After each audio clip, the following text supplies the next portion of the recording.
وعلیکم بیٹا، کیسے آپ لوگ؟ آج ہم خیریت سے؟ حدیث نمبر 14 پڑھیں گے۔ اعوذ باللہ من الشیطان الرجیم، بسم اللہ الرحمن الرحیم۔ قال رسول اللہ صلی اللہ علیہ وسلم ان اثقل شیء یوضع فی میزان المؤمن یوم القیامۃ خلق حسن وان اللہ یبغض الفاحش البذیء۔ قال رسول اللہ صلی اللہ علیہ وسلم، نبی صلی اللہ علیہ وسلم نے فرمایا، انا بے شک اسکلا وزنی شیئن چیز یوضع جو رکھی جائے گی فی میزانی ترازو میں مؤمنی مومن کے یوم القیامتی قیامت کے دن خلقن وہ اخلاق ہے حسن اچھا وَإِنَّ اللَّهَ اور بے شک اللہ تعالی یبغض وہ ناپسند کرتا ہے الفاحشہ بے حیائی کو البذیہ بدگو کو۔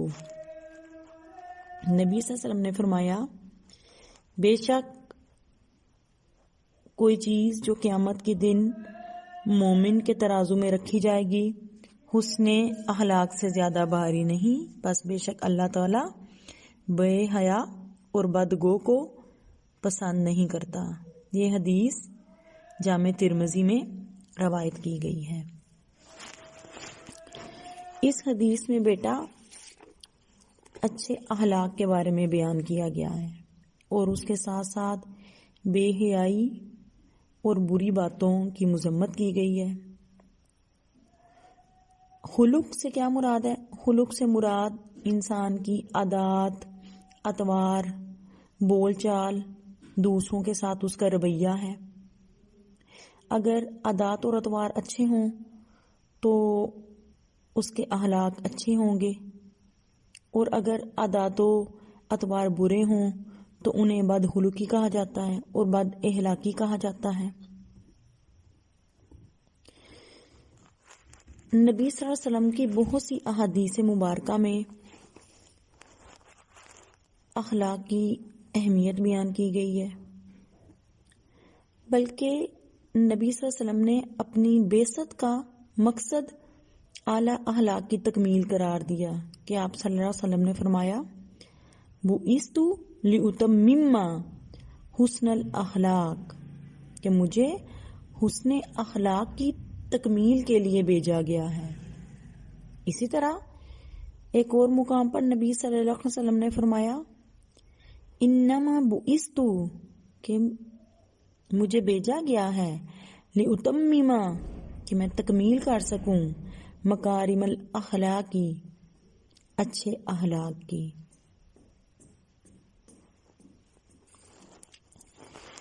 اخلاق اور ایمان کا آپس میں بیٹا گہرا تعلق ہے۔ آپ صلی اللہ علیہ وسلم نے کامل ایمان والے شخص کی یہ خوبی بیان کی ہے کہ وہ اخلاق میں دوسروں سے بہتر ہوتا ہے۔ آپ صلی اللہ علیہ وسلم نے فرمایا، کامل ایمان والا شخص وہ ہے جس کے اخلاق سب سے اچھے ہوں۔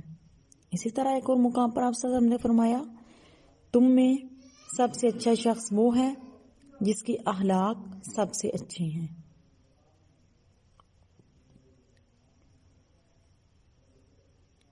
اور بیٹا نبی صلی اللہ علیہ وسلم اچھے اخلاق کے لیے دعا مانگا کرتے تھے اور دوسروں کو بھی یہ تلقین کرتے تھے کہ یہ دعا مانگا کریں۔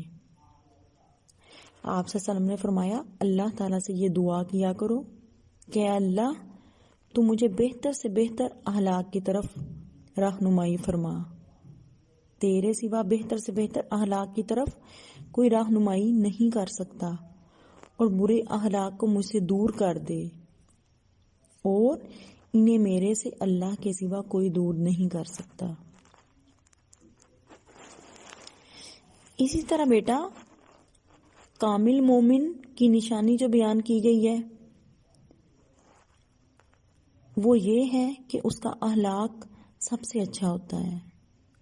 جیسے نبی صلی اللہ علیہ وسلم نے فرمایا، مومنوں میں سے ایمان کے لحاظ سے کامل وہ ہے جس کا اخلاق سب سے اچھا ہے۔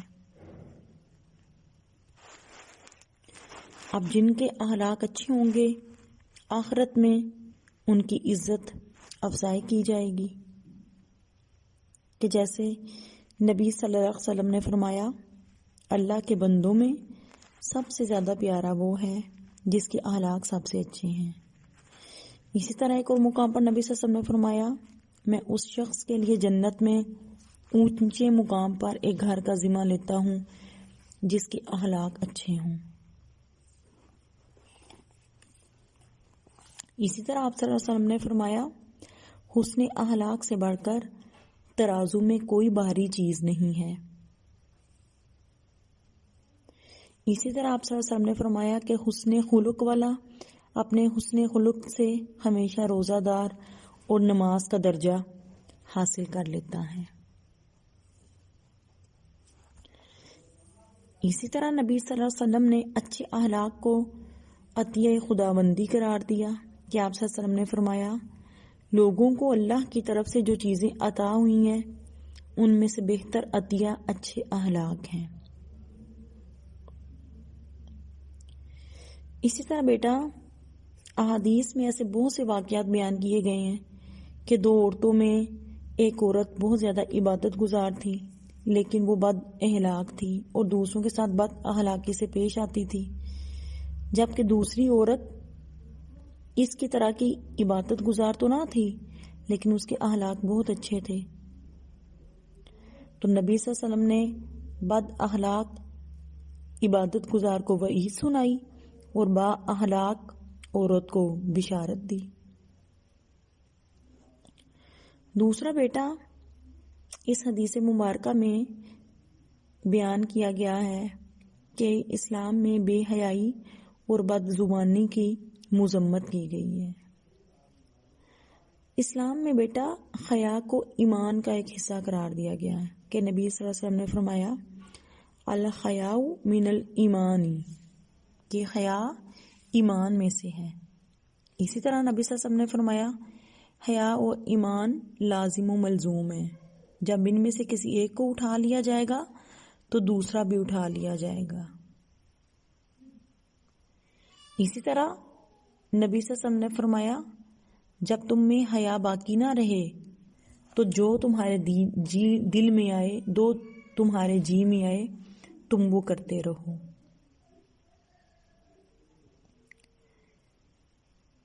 بے حیائی کو ختم کرنے کے لیے احکام میں پردہ دیے گئے اور مردوں اور عورتوں کو اپنی نگاہیں نیچی کرنے کا حکم دیا گیا، اور عورتیں اگر گھر سے باہر نکلیں تو انہیں اپنا آپ ڈھانپ کر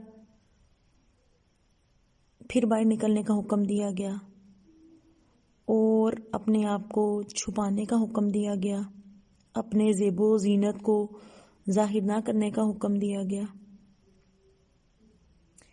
اسی طرح بیٹا بد زبانی کی بھی مذمت کی گئی ہے۔ بد زبانی کیا ہے؟ کہ زبان کا غلط استعمال کرنا۔ نبی صلی اللہ علیہ وسلم نے اس بندے کو جنت کی بشارت دی جو اپنی شرمگاہ کی حفاظت کرے اور جو اپنی زبان کی حفاظت کرے۔ اب زبان کی حفاظت سے کیا مراد ہے؟ کہ ہم اپنی زبان کو اللہ تعالیٰ کے ذکر سے تر رکھیں، اچھائی کی بات کریں، کوئی برائی والی بات نہ کریں، کسی کی غیبت نہ کریں، کسی پر تہمت نہ لگائیں، کسی پر بہتان نہ لگائیں، کسی کو گالی نہ دیں، کیونکہ زبان جو ہے وہ انسان کے تمام اعمال کو غارت کر دینے کا ذریعہ بن جاتی ہے۔ ایک صحابی نے نبی صلی اللہ علیہ وسلم سے پوچھا کہ اللہ کے رسول میرے بارے میں آپ صلی اللہ علیہ وسلم کو کس چیز کا خطرہ ہے؟ تو آپ صلی اللہ علیہ وسلم نے زبان کو پکڑ کر فرمایا اس کا ڈر ہے کہ ہم اپنی زبان سے بہت سی باتیں نکالتے جاتے ہیں اور وہ فرشتے ان کو نوٹ کرتے رہتے ہیں اور انہی الفاظ کی وجہ سے ہمیں سزا دی جائے گی۔ گویا اس حدیث مبارکہ میں بیٹا حسن اخلاق کی اہمیت بیان کی گئی ہے اور یہ بیان کیا گیا ہے کہ اللہ تعالیٰ فحاشی اور بدگو کو پسند نہیں کرتا۔ اس کے بعد آ جائے نیکسٹ حدیث نمبر 15 پہ۔ اعوذ باللہ من الشیطان الرجیم، بسم اللہ الرحمن الرحیم۔ عن ابن عباس رضی اللہ عنہما ان النبی صلی اللہ علیہ وسلم قال اربع من اوتیتہن فقد اوتیا خیر الدنیا والآخرات قلبا شاکرا ولسانا ذاکرا وبدنا علی البلاء صابرا وزوجة لا تبغیہ خوبا فی نفسها ومالہ۔ عن ابن عباس، عبداللہ بن عباس رضی اللہ تعالیٰ عنہ سے روایت ہے، ان النبی صلی اللہ علیہ وسلم قال کہ نبی صلی اللہ علیہ وسلم نے فرمایا، اربع چار، من اوتیہن جسے عطا کی گئیں، فقد اوتیا پس اس کو دی گئی، خیر الدنیا دنیا کی بھلائی، والآخراتی اور آخرت کی بھلائی، قلباً شاکراً شکر کرنے والا دل، ولساناً ذاکراً ذکر کرنے والی زبان، وبدناً اور بدن، علی البلاء مصیبت پر، صابراً صبر کرنے والا، وزوجتاً اور بیوی، لا تبغیہ وہ نہیں چاہتی اس کے، خوباً زیادتی، فی نفسہا اپنے بدن میں، ومالہ اور اس کے مال میں۔ حضرت عبداللہ بن عباس رضی اللہ عنہما سے روایت ہے کہ نبی صلی اللہ علیہ وسلم نے فرمایا، جسے چار چیزیں عطا کی گئیں پس اسے دنیا اور آخرت کی بھلائی مل گئی، شکر گزار دل، ذکر کرنے والی زبان، مصیبتوں پر صبر کرنے والا جسم، اور ایسی بیوی جو اپنے نفس اور شوہر کے مال میں گناہ نہیں کرتی۔ اب بیٹا اس حدیث مبارکہ میں نبی صلی اللہ علیہ وسلم نے دنیا اور آخرت کی خیر کا ذکر کیا ہے، ان اوصاف کا ذکر کیا ہے جو اگر کسی بندے میں موجود ہوں تو سمجھیں اسے دنیا اور آخرت کی تمام آسائشیں، تمام بھلائیاں مل گئی۔ ان میں پہلے نمبر پہ کیا ہے؟ شکر کرنے والا دل، دوسرا کیا؟ اللہ کا ذکر کرنے والی زبان، تیسرا کیا؟ صبر کرنے والا جسم، اور چوتھا کیا؟ باوفا بیوی۔ شکر سے کیا مراد ہے؟ شکر سے مراد یہ بیٹا کہ انسان کو اللہ تعالیٰ نے جو نعمتیں عطا کی ہیں ان پر وہ شاکر رہے، شکر گزار رہے۔ اس سے یہ بھی مراد ہے کہ کوئی کسی کا تھوڑا سا کام کر دے تو دوسرا اس کی پوری قدر کرے۔ یہ قدر شناسی دل، زبان، ہاتھ، پاؤں سے ہو سکتی ہے، یعنی دل سے قدر شناسی کا جذبہ پیدا ہو، زبان سے شکریہ ادا کیا جائے۔ اب شکر کا جو اگینسٹ لفظ ہے وہ ہے کفر، انکار کرنا، کہ اگر کسی نے کسی کے ساتھ کوئی نیکی کی ہے یا کوئی احسان کیا ہے تو اس کے احسان کو چھپانا یا اس کے احسان کا انکار کرنا۔ اور بیٹا شکر کرنے کی تلقین احادیث مبارکہ میں بھی ہے کہ جو لوگوں کا شکر نہیں کرتا وہ اللہ کا شکر کیسے ادا کر سکتا ہے۔ اور پھر قرآن پاک میں بھی یہ بیان کیا گیا ہے، لَإِن شَكَرْتُمْ کہ اگر تم شکر کرو گے، لَأَزِيدَنَّكُمْ تو میں تمہیں اور زیادہ دوں گا۔ اور اسی طرح ایک اور مقام پر بیان کیا گیا، وَكُمْ مِنَ الشَّاكِرِينَ اور اللہ کے شکر گزار بندوں میں سے ہو جاؤ۔ اسی طرح حضرت نوح علیہ السلام کے بارے میں بیان کیا گیا ہے، انہ کان عبدا شکورا کہ وہ اللہ تعالیٰ کے شکر گزار بندے تھے۔ اب بیٹا جو دل شاکر ہوتا ہے، شکر ادا کرتا ہے اللہ تعالیٰ کا، وہ کبھی متکبر نہیں ہو سکتا، وہ تکبر کرنے والا نہیں ہو سکتا۔ اور شکر ہی ایک ایسا جذبہ ہے جس کی وجہ سے بندے کے دل میں اللہ کی عظمت اور محبت پیدا ہوتی ہے۔ شکر گزاری کے احساسات انسان میں اللہ کی اطاعت کا جذبہ ابھارتے ہیں۔ گویا تمام عبادات کی جڑ شکر گزاری کے احساسات ہیں۔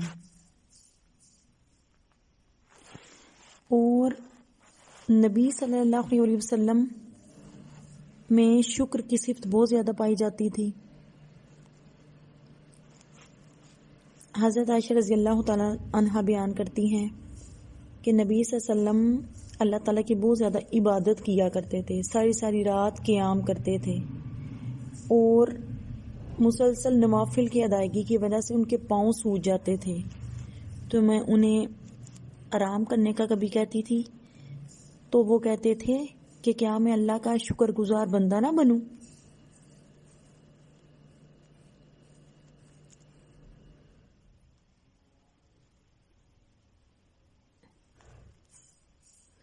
اسی طرح بیٹا حدیث مبارکہ میں یہ بیان کیا گیا ہے کہ قیامت کے دن بلند آواز سے پکارا جائے گا کہ حمادون اٹھ کھڑے ہوں۔ ایک جماعت اٹھ کھڑی ہو جائے گی، ان کے لیے ایک جھنڈا نصب دیا جائے گا، وہ لوگ جنت میں داخل ہو جائیں گے۔ تو آپ صلی اللہ علیہ وسلم سے پوچھا گیا وہ حمادون کون ہوں گے؟ آپ صلی اللہ علیہ وسلم نے فرمایا جو ہر حال میں اللہ کا شکر ادا کرنے والے ہوں گے۔ گویا جو لوگ ہر حال میں اللہ تعالیٰ کا شکر ادا کرتے ہیں اللہ تعالیٰ انہیں جنت میں لے جائیں گے۔ دوسرا بیٹا جس خوبی کا ذکر کیا گیا ہے وہ ہے لسانن ذاکرن، اللہ کا ذکر کرنے والی زبان۔ قرآن پاک میں بارہا مقامات پر ذکر کرنے کا حکم دیا گیا ہے اور کہا گیا ہے الا تطمئن القلوب، الا بذکر اللہ تطمئن القلوب، کہ دلوں کا سکون اللہ کے ذکر میں ہے۔ اسی طرح قرآن پاک میں بیان کیا گیا ہے کہ اپنے رب کو خوف اور امید کے ساتھ پکارو۔ اسی طرح اللہ تعالیٰ کو گر گراتے ہوئے اور خفیہ اور خاموشی کے ساتھ پکارو۔ اور پھر کہا ہے وَاذْكُرُوا اللَّهَ كَثِيرًا لَعَلَّكُمْ تُفْلِحُونَ، کہ تم اللہ تعالیٰ کا کثرت سے ذکر کرو تاکہ تم فلاح پاؤ۔ اسی طرح بیٹا بہت سی احادیث میں ذکر کرنے کی فضیلت بیان کی گئی ہے، اور ذکر کو دلوں کا زنگ اتارنے کا ذریعہ قرار دیا گیا ہے۔ اسی طرح عبداللہ بن بشر نے نبی صلی اللہ علیہ وسلم سے پوچھا کہ کوئی ایسا عمل بتائیں جو مختصر ہو، وہ اس پر عمل کریں اور وہ عمل ان کے لیے کافی ہو جائے۔ تو آپ صلی اللہ علیہ وسلم نے فرمایا تمہاری زبان اللہ کے ذکر سے تر رہے۔ اسی طرح آپ صلی اللہ علیہ وسلم سے پوچھا گیا کہ اعمال میں سے افضل عمل کون سا ہے؟ تو آپ صلی اللہ علیہ وسلم نے فرمایا کہ تم دنیا سے اس حال میں رخصت ہو کہ تمہاری زبان اللہ کے ذکر سے تر ہو۔ اب ذکر کیا ہے؟ سبحان اللہ کہنا، اللہ اکبر کہنا، الحمدللہ کہنا، لا حول ولا قوت، یہ سب کیا ہے؟ نماز پڑھنا، قرآن پاک کی تلاوت کرنا، یہ سب کیا ہے؟ یہ ذکر میں شامل ہے۔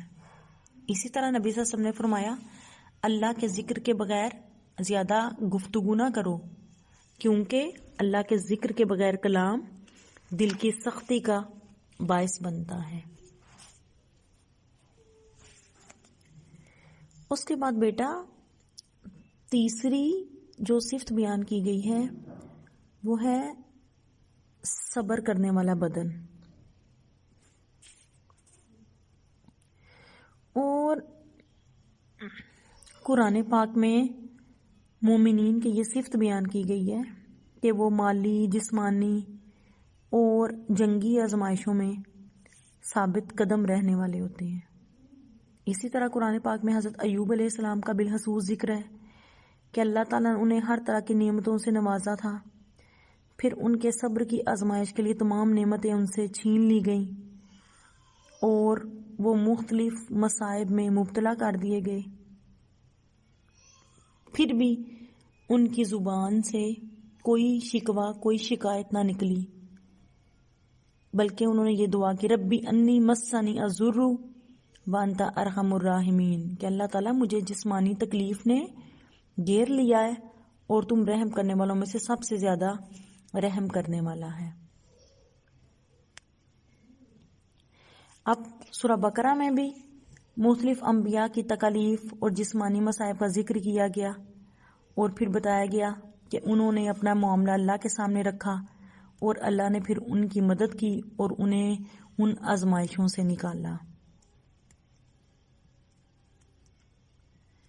قرآن پاک میں کئی مقامات پر بیان کیا گیا ہے کہ اللہ تعالیٰ ایمان لانے کے بعد سچے مومن یا منافق کے درمیان فرق کرنے کے لیے انہیں مختلف آزمائشوں میں ڈالتے ہیں۔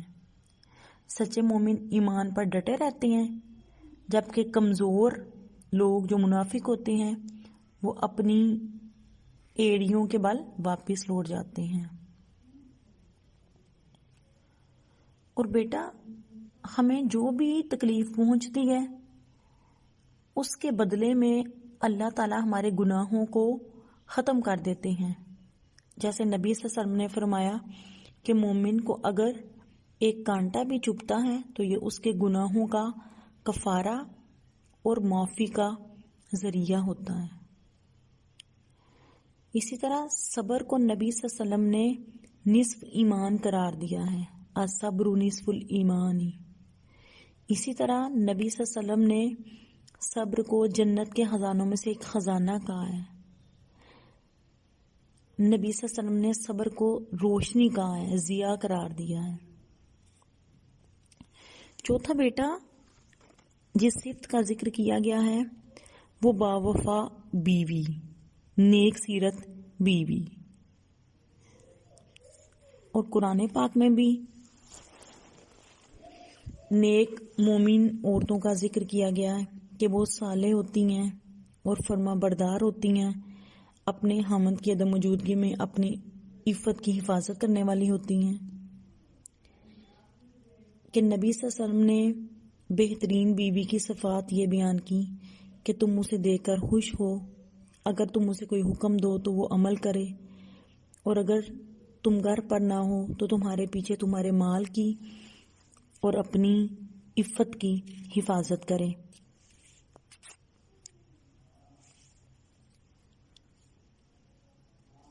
جیسے قرآن پاک میں بیان کیا گیا ہے حافظات للغیب بما حافظ اللہ، کہ خامد کی غیر موجودگی میں ان چیزوں کی حفاظت کرنے والی ہوتی ہیں جن کی حفاظت ان کے ذمہ لگائی گئی ہے۔ اسی طرح نبی صلی اللہ علیہ وسلم نے فرمایا کہ خامد کا بیوی پر یہ حق ہے کہ وہ اس کے بستر کو کسی دوسرے مرد سے پامال نہ ہونے دے۔ اسی طرح جو بیوی ہوتی ہے وہ اپنے شوہر کے مال میں ناجائز تصرف نہیں کر سکتی۔ جائز تصرف کا اختیار دیا گیا ہے تو اس کی اجازت نبی صلی اللہ علیہ وسلم نے دی ہے، لیکن ناجائز تصرف اگر وہ کرے گی تو گناہ گار ہوگی۔ گویا اس حدیث مبارکہ میں 4 بھلائیوں کا ذکر کیا گیا ہے، 4 ایسے اوصاف کا ذکر کیا گیا ہے جو جس بندے کو دیے جائیں تو اسے دنیا اور آخرت کی ہر بھلائی مل جائے گی۔ ان میں سے ایک شکر گزار دل، ذکر کرنے والی زبان، مصیبتوں پر صبر کرنے والا جسم اور باوفا نیک سیرت بیوی ہے۔ سورۃ آل انعام کی آیات مبارکہ ہم لوگ پڑھ چکے تھے، اب سورۃ الفرقان کی آیات رہ گئی ہیں۔ آج ہم وہ پڑھتے ہیں۔ اعوذ باللہ من الشیطان الرجیم، بسم اللہ الرحمن الرحیم۔ وعباد الرحمن الذین یمشون علی الارض ہونا واذا خاطبهم الجاہلون قالوا سلاما۔ والذین یبیتون لربہم سجدا وقیاما والذین یقولون ربنا اصرف عنا عذاب جہنم ان عذابها کان غراما انہا ساءت مستقرا ومقاما والذین اذا انفقوا لم یسرفوا ولم یقتروا وکان بین ذلک قواما وعباد الرحمن اور رحمان کے بندے الذین وہ جو یمشونا چلتے ہیں علی الارض زمین پر ہونن آہستہ وَإِذَا اور جب خاطبہم الجاہلون جاہل لوگ ان سے بات کرتے ہیں قالوا سلاما وہ کہتے ہیں سلام۔ اور رحمان کے بندے وہ ہیں جو زمین پر آہستہ آہستہ چلتے ہیں اور جب جاہل ان سے بات کرتے ہیں تو وہ بس سلام کہتے ہیں۔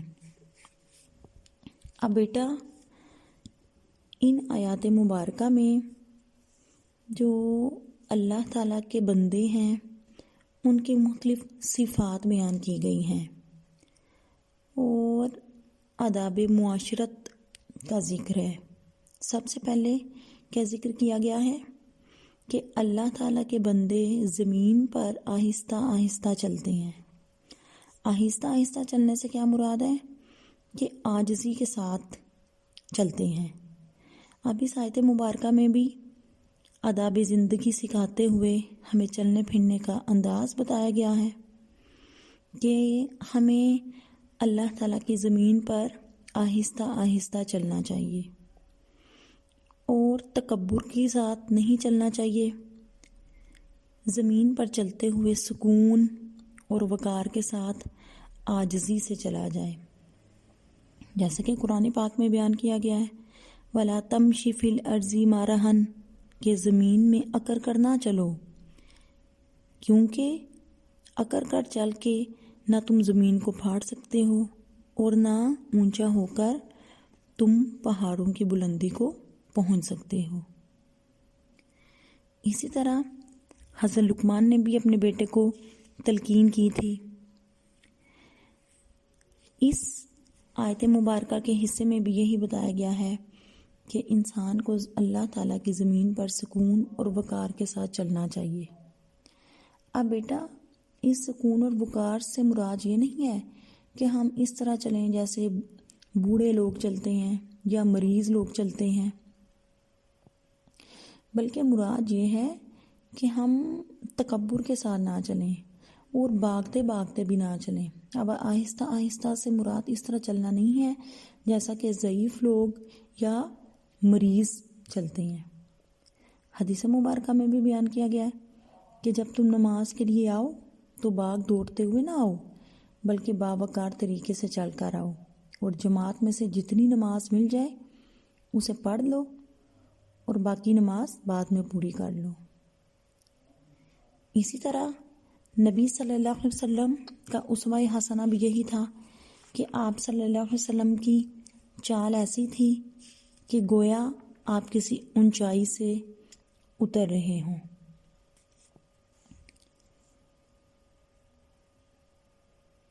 بیٹا یہاں مراد کیا ہے کہ جب ہم چلیں تو اعتدال کے ساتھ چلیں، درمیانی راہ اختیار کرتے ہوئے چلیں، جیسے حضرت لقمان علیہ السلام نے اپنے بیٹے کو نصیحت کی تھی کہ اپنی چال میں اعتدال اختیار کرو۔ پہلے بھی میں نے آپ کو یہ بتایا کہ اب آہستہ چلنے سے مراد یہ نہیں ہے کہ ہم مریضوں کی طرح چلنے لگیں، جیسے حضرت عمر فاروق رضی اللہ تعالی عنہ نے ایک جوان شخص کو بہت آہستہ آہستہ چلتے ہوئے دیکھا تو اس سے پوچھا کیا تم بیمار ہو؟ اس نے کہا نہیں، تو آپ رضی اللہ تعالیٰ نے درہ اٹھا کر اس کو دمکایا اور کہا کہ پوری قوت سے چلو۔ تو اس سے یہ پتہ چلتا ہے کہ آہستہ آہستہ چلنے سے مراد مریضوں کی طرح چال نہیں ہے، بلکہ ایسی چال ہے جو باوقار ہو لیکن تکبر سے پاک ہو۔ دوسرا بیٹا، اللہ تعالیٰ کے بندوں کی صفت بیان کی گئی ہے کہ جب جاہل لوگ ان سے بات کرتے ہیں تو وہ انہیں کہتے ہیں سلام۔ اب یہاں سے کیا مراد ہے؟ مراد یہ ہے بیٹا کہ جب کوئی ان کے ساتھ بغیر کسی کی مقصد کے الجھتا ہے یا کوئی ایسی بحث کرنا چاہتا ہے جس کا مقصد مخاطب کو نیچا دکھانا ہو یا اس کی بات کا مذاق اڑانا مقصود ہو، تو پھر یہ ان لوگوں کو اوائڈ کرتے ہیں، انہیں اگنور کرتے ہیں اور ان کی تمام باتوں کے جواب میں صرف انہیں سلام کہتے ہیں۔ اب یہاں پر جو جاہلون کہا گیا ہے، ان سے مراد بیٹا جاہل نہیں، بے علم نہیں، بلکہ وہ ہے جو انسان علم کے باوجود جاہلانہ بات کرے اور جہالت کے کام کرے۔ اسی طرح سورہ مومنون میں بھی بیان کیا گیا ہے کہ مومن لوگ وہ ہیں جو لوگوں کی بیہودہ باتیں سن کر اپنا منہ ان سے پھیر لیتے ہیں۔ اب اس سے مراد بیٹا یہ بھی ہے کہ اگر کوئی آپ کے ساتھ برے انداز سے بات کرتا ہے تو انتقاماً اس کے ساتھ ویسا انداز اختیار نہ کیا جائے بلکہ درگزر کیا جائے۔ اور سلام سے مراد یہ ہے کہ ایسے لوگوں سے بحث و تمہیز سے اراض کیا جائے، ان سے الجھا نہ جایا جائے اور ان سے بے فائدہ بحث نہ کی جائے۔ اور اس سے مراد یہ بھی ہے کہ یہ لوگ جو ہیں نرمی والا کلمہ کہہ کر، مروت والی بات کہہ کر بات کو ختم کر دیتے ہیں۔ اور اس سے مراد یہ بھی ہے کہ اللہ تعالیٰ کے بندے اس قسم کی ابحاث میں الجھ کر اپنا وقت ضائع نہیں کرتے اور نہ ہی ایسے لوگوں کی بدتمیزی یا بیہودگی کو برداشت کرتے ہیں، بلکہ اگر ایسے لوگوں سے ان کا واسطہ پڑ جائے تو سلام کہہ کر ان کے پاس سے گزر جاتے ہیں۔ وہ گالی کا جواب گالی اور اینٹ کا جواب اینٹ سے نہیں دیتے، بلکہ وہ ایسے لوگوں کے پاس نہیں جاتے۔ اسی طرح نبی صلی اللہ علیہ وسلم کے ساتھ اگر کوئی گفتگو میں اونچے لہجے میں بات کر لیتا تو آپ صلی اللہ علیہ وسلم اس کے ساتھ اتنے ہی نرم ہو جاتے تھے۔ ایک دفعہ نبی صلی اللہ علیہ وسلم کے سامنے دو بندے کسی بات کی وجہ سے لڑائی جھگڑی کرنے لگے۔ ان میں سے ایک دوسرے کو برا بھلا کہنے لگا، لیکن دوسرا جواباً کہتا تجھ پر سلام ہو۔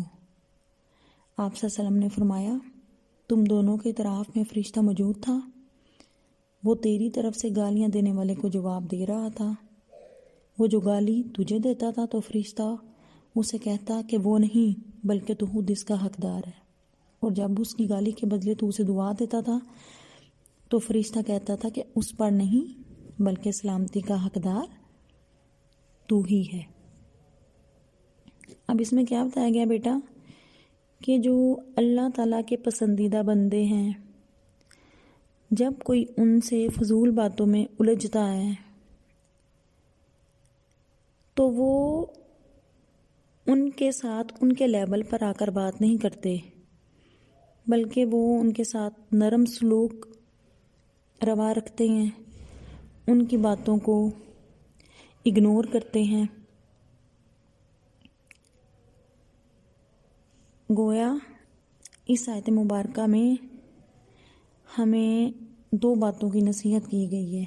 ایک تو یہ کہ ہمیں زمین پر عاجزی کے ساتھ چلنا چاہیے، اور دوسری یہ بات کہ اگر کوئی ہمارے ساتھ لڑائی جھگڑا کرے یا کسی جاہل سے ہمارا واسطہ پڑ جائے تو ہمیں اس کے ساتھ بات کو آگے بڑھانا نہیں چاہیے، بلکہ سلام کہہ کر اپنی راستہ لے لینا چاہیے۔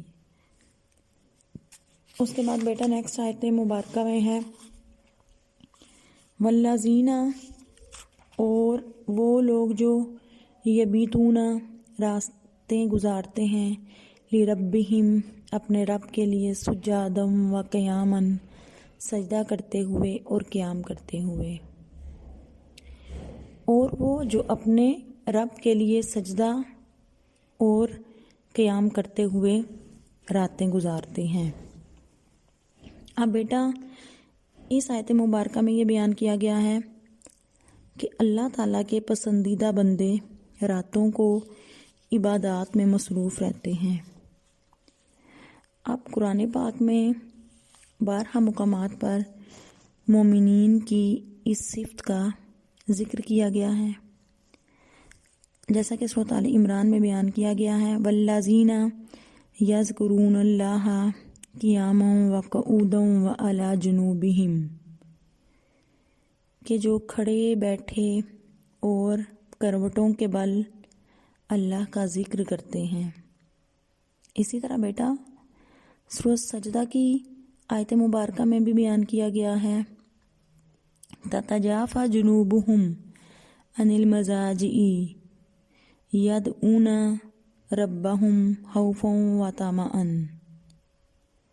اللہ کی آیات پر ایمان لانے والے لوگوں کی کروٹیں اپنے بستروں سے الگ رہتی ہیں، وہ اپنے رب کو خوف اور بخشش و رحمت کی امید کے ساتھ پکارتے ہیں۔ اسی طرح سورۃ الاعراف میں بیان کیا گیا ہے کہ اپنے رب کو گڑ گڑا کر خاموشی سے پکارو اور اللہ کی عبادت خوف اور امید کے ساتھ کیا کرو۔ گویا بیٹا عباد الرحمن کا ایک وصف کیا ہے کہ اللہ تعالیٰ کے جو بندے ہیں ان کا کیا وصف ہے کہ ان کی راتیں شراب خانوں، عیش و عشرت گاہوں، قحبہ خانوں اور موسیقی کی محفلوں میں نہیں گزرتی، بلکہ وہ جائز آرام و استراحت کو بھی اللہ کی یاد کے لیے قربان کر دیتے ہیں۔ نبی صلی اللہ علیہ وسلم نے تہجد کی نماز کی بہت فضیلت بیان کی ہے۔ آپ صلی اللہ علیہ وسلم نے فرمایا تہجد کی پابندی کرو کیونکہ یہ تم سے پہلے نیک بندوں کی عادت رہی ہے، یہ اللہ سے تم کو قریب کرنے والی اور گناہوں کو مٹانے والی اور گناہوں سے روکنے والی ہے۔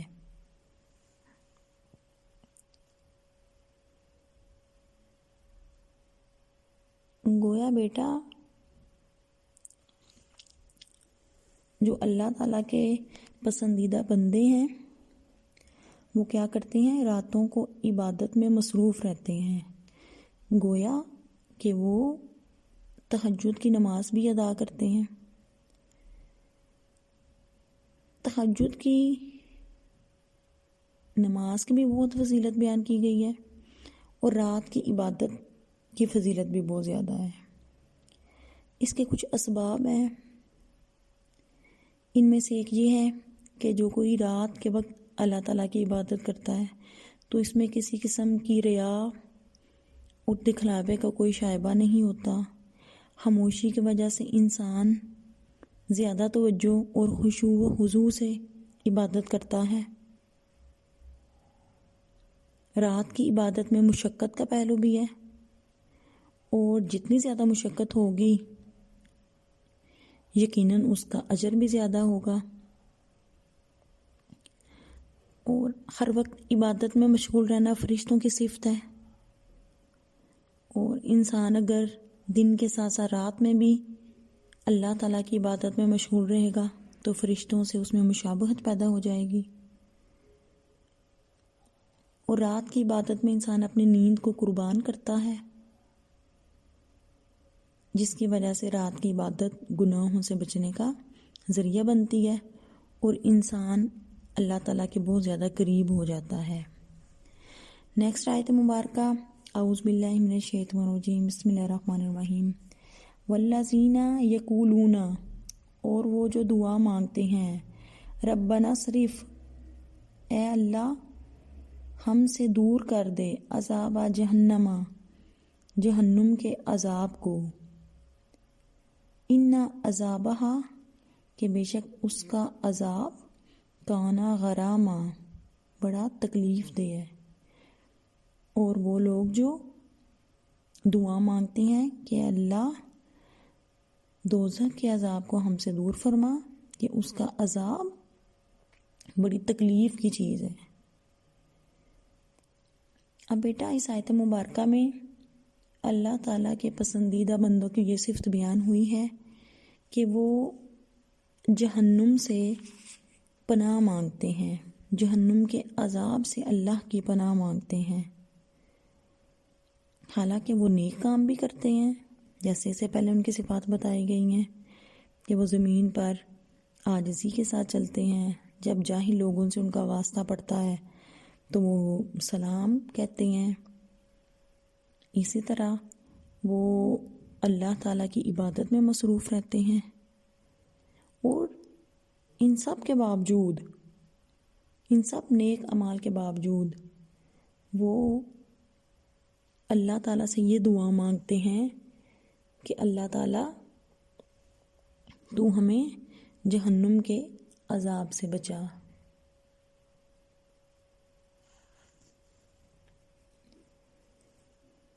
اور قرآن پاک میں دیگر مقامات پر بھی مومنوں کی اس روش کا ذکر کیا گیا ہے کہ وہ نیک کام کرنے کے باوجود اللہ سے معافی مانگتے ہیں، اس سے ڈرتے ہیں اور جہنم کی آگ سے پناہ مانگتے ہیں۔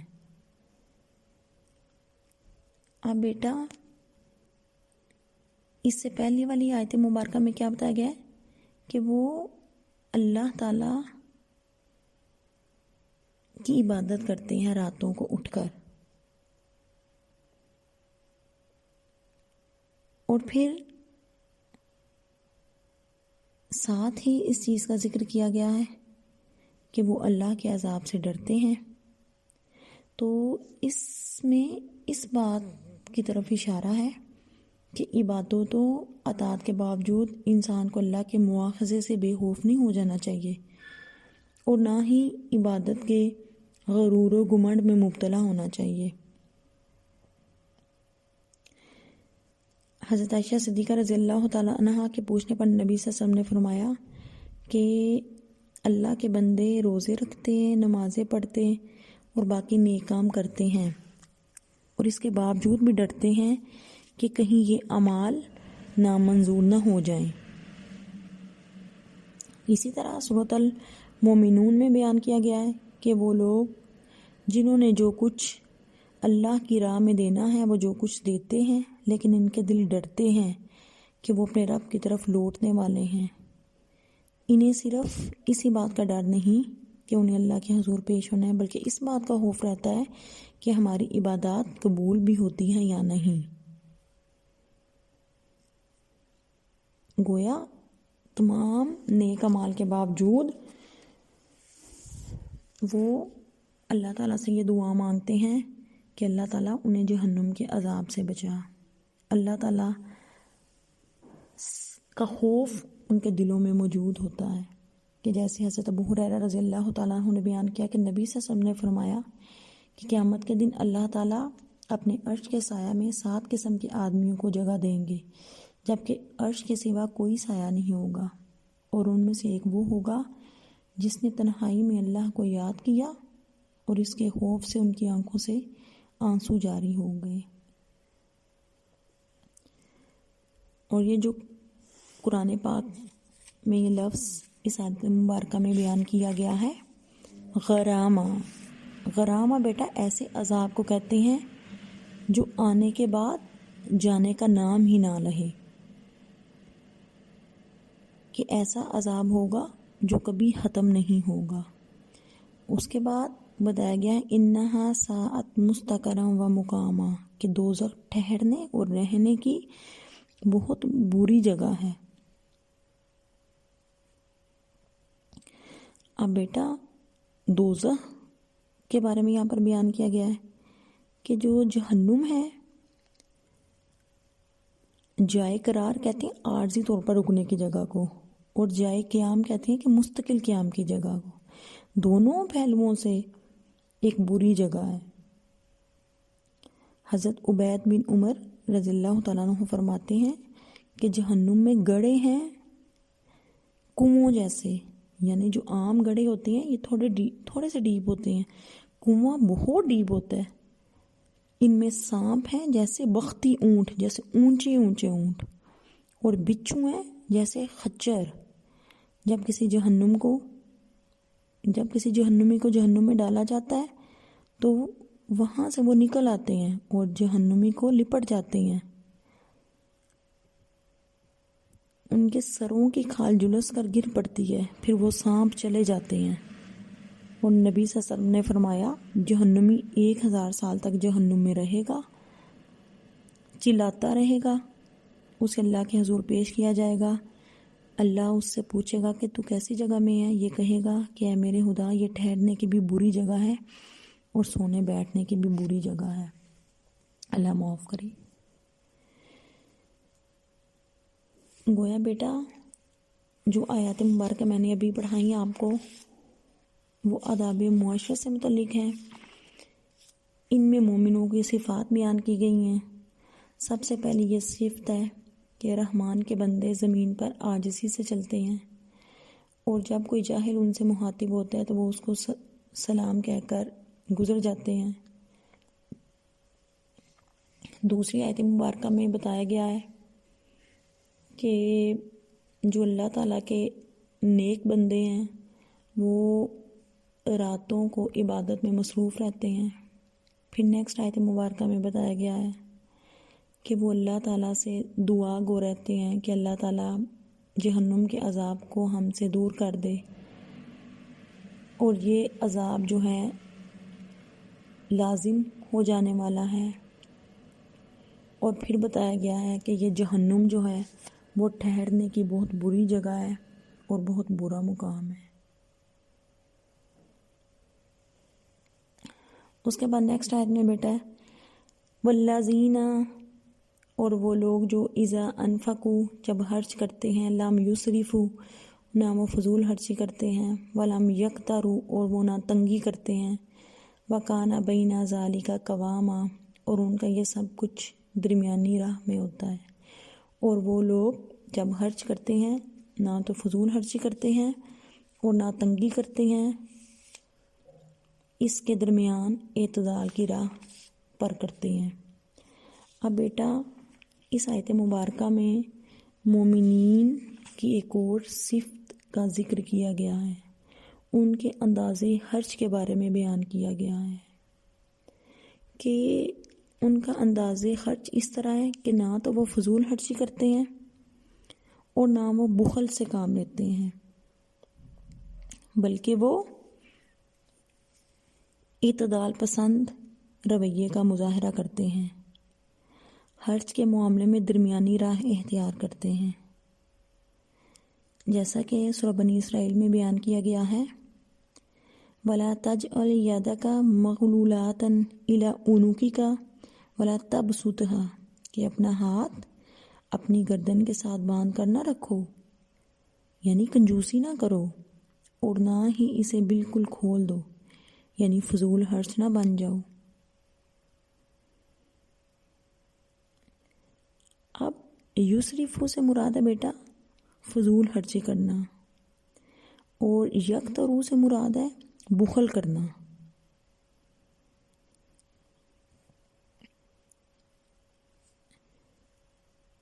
جن کاموں میں نبی صلی اللہ علیہ وسلم اور اللہ تعالیٰ نے خرچ کرنے کا حکم دیا ہے، ان میں خرچ کرنے میں تنگی کرنا یا بالکل خرچ نہ کرنا، جبکہ اللہ کی نافرمانی میں خرچ کرنا اسراف کہلاتا ہے، اور اس کی اطاعت میں خرچ نہ کرنا بخل کہلاتا ہے.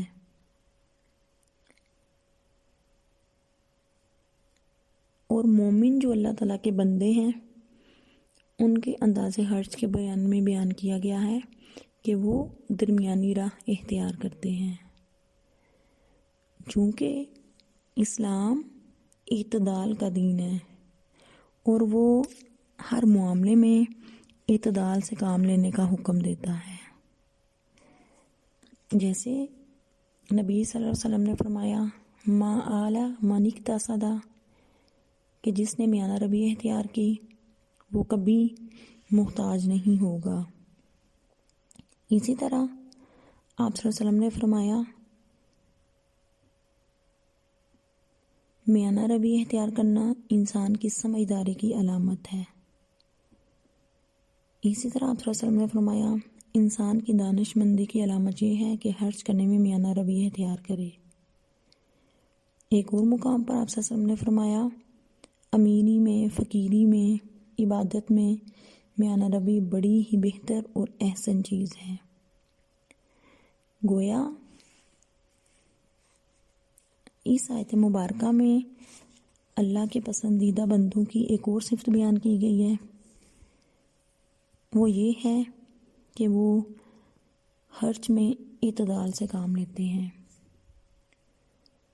جو آیات مبارکہ میں نے آپ کو آج پڑھائیں انہیں آپ اچھے طریقے سے پڑھ لیں. اگر کچھ سمجھ نہیں آئی تو بیٹا مجھ سے پوچھ لیجئے گا کہ آج جو ہم نے آیات مبارکہ پڑھی ان میں مومنوں کی صفات بیان کی ہیں. ایک صفت یہ کہ وہ زمین پر عاجزی کے ساتھ چلتے ہیں. جب جاہل لوگ ان سے ہم کلام ہوتے ہیں تو یہ سلام کہہ کر آگے چلے جاتے ہیں. راتیں اللہ تعالیٰ کی عبادت میں گزارتے ہیں اور جہنم کے عذاب سے پناہ مانگتے ہیں اور خرچ کرنے میں میانہ روی سے کام لیتے ہیں. اگر آپ کو لیکچر کی سمجھ نہ آئے تو مجھ سے پوچھ لیجئے گا. اللہ حافظ.